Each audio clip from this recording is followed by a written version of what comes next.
So taking birth control can interfere with the neural connections between our brain and our ovaries, so that when we stop taking it, sometimes those connections are not reestablished. With oral birth control, there comes a lot of side effects or extras that we don't realize that we're getting involved in a lot of times.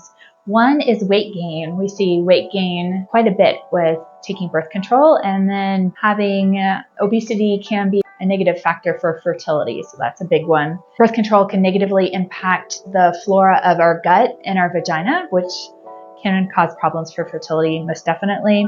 It also depletes some really important vitamins and nutrients. Vitamin B, magnesium, selenium, and zinc are the big ones that taking oral birth control will deplete those vitamins and minerals in our body. And then it also affects the neural connections between our brain and our ovaries. So taking birth control can interfere with the neural connections between our brain and our ovaries, so that when we stop taking it, sometimes those connections are not reestablished or difficult to reestablish, or we might need some intervention to reestablish those in order to get pregnant. And then birth control also does usually lead to inflammation in our body, which, as we know, inflammation is a con for fertility. And then another thing with birth control is it actually thins our uterine lining. We don't want that for fertility.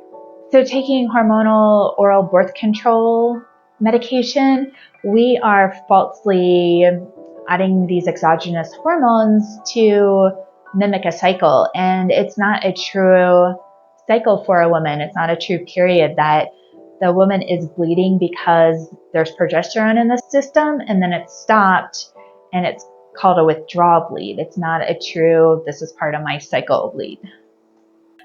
If you'd like to learn more, please like and subscribe to my channel.